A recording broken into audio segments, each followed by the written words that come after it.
and it's a great boat, but it's a monster. It's taking over my life, and I don't mean that I want to get rid of it, and I don't want to do any of that. I love it. I just need to start being more in control.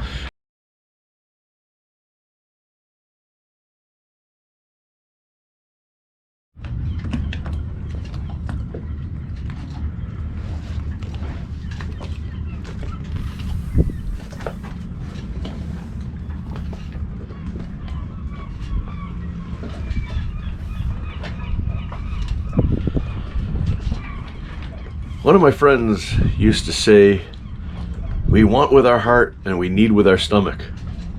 And you know what? That simple phrase certainly sums up a lot of things in my life.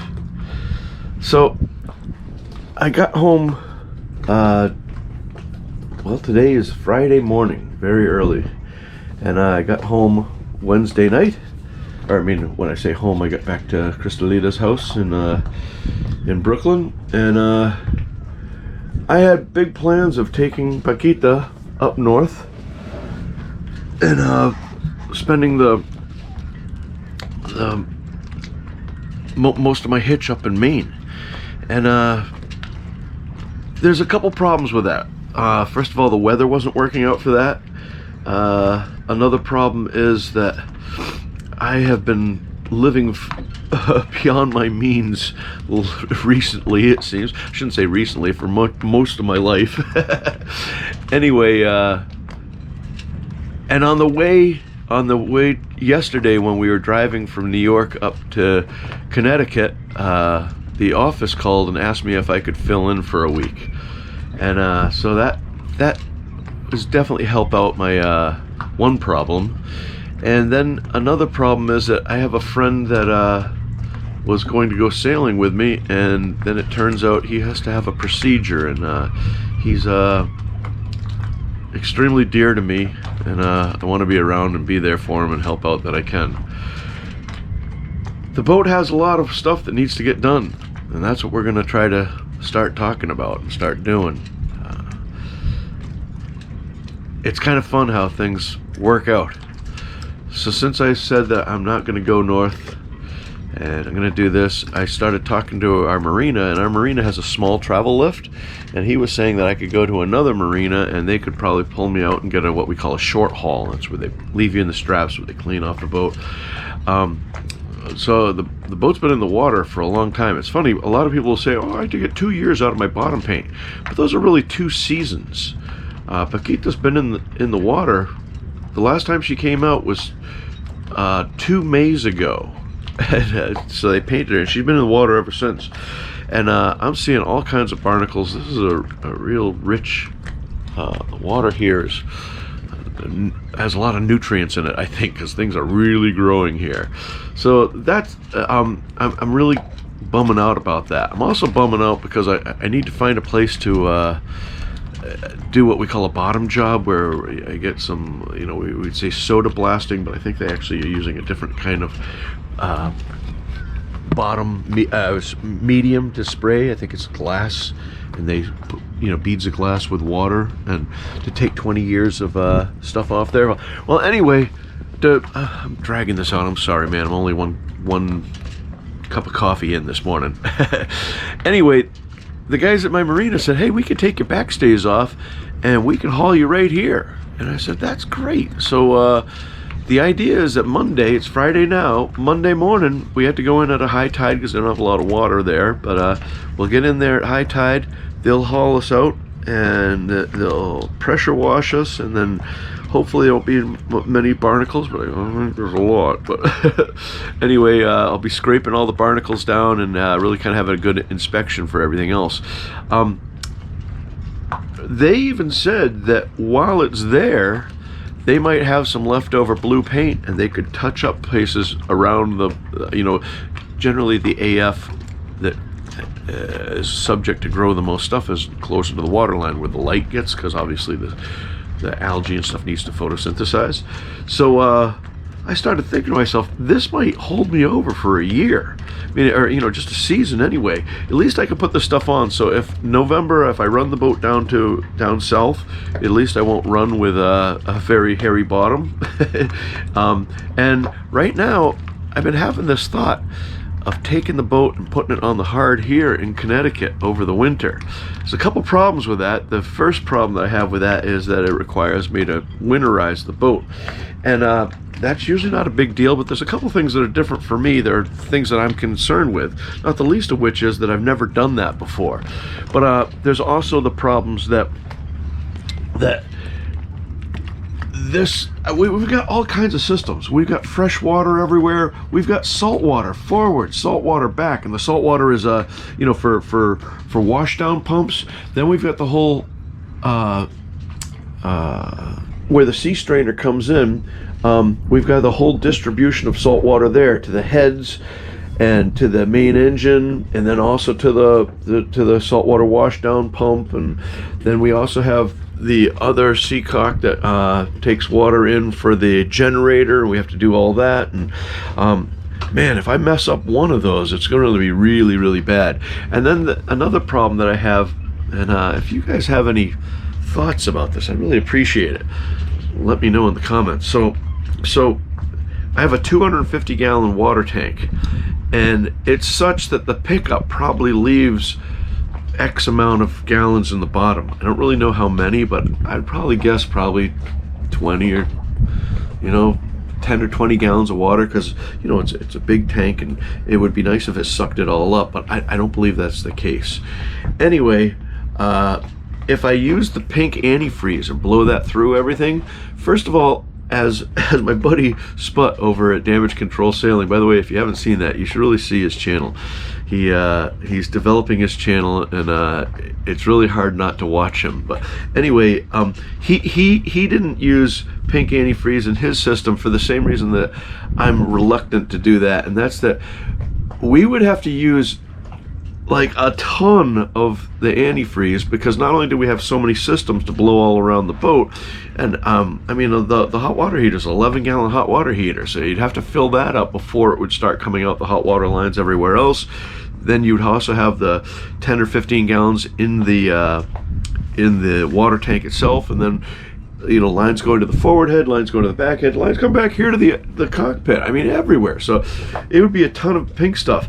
But then the other thing is that I've had other boats before that I've never been able to get the pink taste out of the tank. And this is what I'm hoping that you guys can help me out with for an idea. My idea is, if I put the boat on the hard, I really want to blow everything out, with compressed air. That's my plan, but I don't know. I think I can blow everything out, but I don't know how that's going to work for the tank. So I don't know. Maybe Hayden over at the Island Packet Owners Association website, that he's been a huge help for me. Maybe he can tell me that because of the angle of the tank, nobody has a problem with it. You can let it freeze and the ice will pop up instead of pop out. That's a theory, but I don't know. I got to check that with somebody that really knows more than I do. Anyway, so my problem is I drink the water out of the tanks, but I don't drink it straight. I have a filter and that sort of stuff. But it would be just like me to spend a ridiculous amount of money on the pink stuff, have it go through the system, and then never be able to use my 250 gallons of water that I've been drinking out of all this time. And the water tastes great through the zero filter. By the way, if you guys ever want to stop buying all those bottles of water, I mean, you can do that too. I mean, we buy some bottles of water, but 90% of everything I drink, from my coffee to what I cook with to what I make my shake with, all that sort of stuff, we run the water right out of the tap, and we put it into one of these zero filters, and it works phenomenally well. And I think I have like a third, I don't know, you'll see. Anyway, there's if you go to the I have an Amazon store that shows all the stuff. If there's anything on the boat that you think you like, look on my Amazon store. I probably have it there, and it doesn't cost you any more to buy it through me. It's not my store. I'm just giving you a link so that you guys can get it. I think I get a shekel or two if you do it. But anyway, yeah. So I'm trying to figure out how I can winterize stuff without getting that awful pink taste and everything. And maybe the filter will take it out. I don't know, but I'm concerned that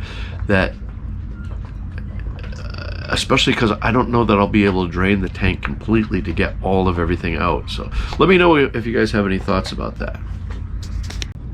Another squirrel moment. I go off on a tangent. I forget what I was talking about. Yeah, so my plan to Maine, at some point you have to say, stop. Take care of the boat, take care of your life, do everything. And this is a conundrum that I have. It seems that when you have a lot vested, whether it's financially or emotionally vested in anything in life, it has a way of taking over your life. And I gotta tell you, that's been a real problem I've had with this boat. I love this boat. I love every minute about this boat. I've sunk a ton of money into this boat, and I continue to do so, and a ton of sweat and tears and all that sort of stuff. The problem is that it's very hard for me to justify not being on the boat. I can justify going to work because I have to. I don't have any choice about that. But I used to work over a lot because I enjoy my work, and the faster I get things paid off, the quicker we can start to head across the pond and hopefully someday around the world. But I hardly work over anymore. And it's because if I'm paying all this money for a boat, I want to maximize how you know how much time I actually, you know, the more time I spend on the boat, the better a deal it is. If I pay all this money and I don't go anywhere, then it's just a waste of money.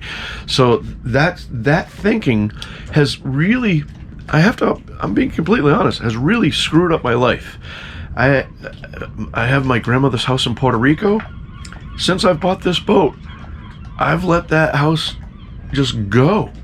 I mean, now I've started to get somebody to cut back. I don't know if you know how things grow on the tropical side of Puerto Rico, but I mean, every month everything grows a foot there. So I've got somebody that's cutting all the stuff down and moving taking away the palm fronds and all that. But I've got so much work I need to do on that house, and I never go there anymore because all my waking moments are here, and that's a problem. You know.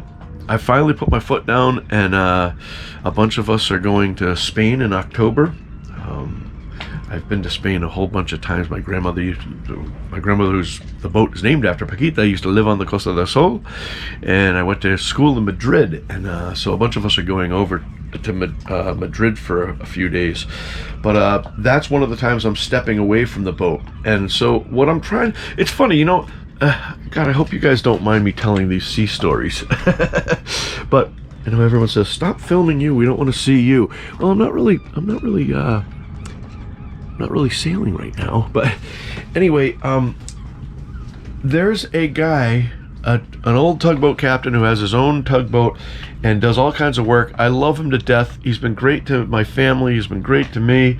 And I've gone to work with him before, and he designed and had his boat built for him. It's a smaller tugboat, and it's awesome. It's great. But working with him, I told myself I never want to be like him. And I don't mean that in a derogatory sense. I'm saying that Tim doesn't need to be like this guy.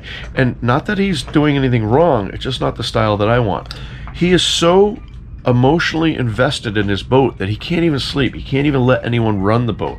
I go to run the boat, and he's like, "Yeah, well, I'm right here. If you make a course change." And we're out in the middle of the ocean. You know, we had to go tow something. And from that moment, I said, you know what? Here's a good guy, and he and I get along great. And like I say, he's been really cool to my family and all that. Unfortunately, his boat defined his life, and he was so emotionally invested or vested in this tugboat that he couldn't release it and say, look, it's just a tool. And I love this boat, Paquita. I love everything about it, and I've got to stop. I don't want to become that. I don't want to become like that. I need to realize Paquita isn't a living entity. Paquita is a tool that will help me achieve the plan that I want. And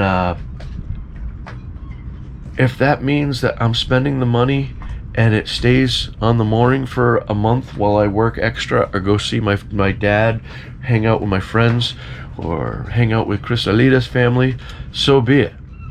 Doesn't mean that I don't love sailing. Doesn't mean that it doesn't mean any of that. It's just that I think it's important for me to not let one thing define my life. And so that's the hope. So right now, like I say, what I was trying to convey in this video is that it's an easy trap to get into, especially in my case where I sold my house. I put everything into this boat, and it's a great boat, but it's a monster. It's taking over my life, and I don't mean that I want to get rid of it, and I don't want to do any of that. I love it. I just need to start being more in control and start prioritizing things in my life, and that also includes the constant maintenance. I've been thinking about doing a video, and maybe I'll do that in the next couple days, of it's funny, when people go to buy a boat, the first thing that they think about is how much it's going to cost them, whether in a monthly payment or what they put down. Then other people say, well, how much does this cost? Now, all those costs are nothing. Just having a boat just bleeds away money all the time. And if you don't do that, I mean, if you have a $10,000 boat, you probably don't want to put $1,000 a month into it. But if you have a $300,000 boat, you don't have a lot of choice. You're going to have to be putting anywhere from $1,000 to $3,000 every couple months into it, because things are going to break, or you're going to have to do maintenance on it. I'm going to do this short haul. The short haul is going to cost me over $1,000. But anyway, I'll get into all that later. So hopefully that'll be something that I'll try to break down what boat ownership is costing me. All right. Hope you guys like it. See ya.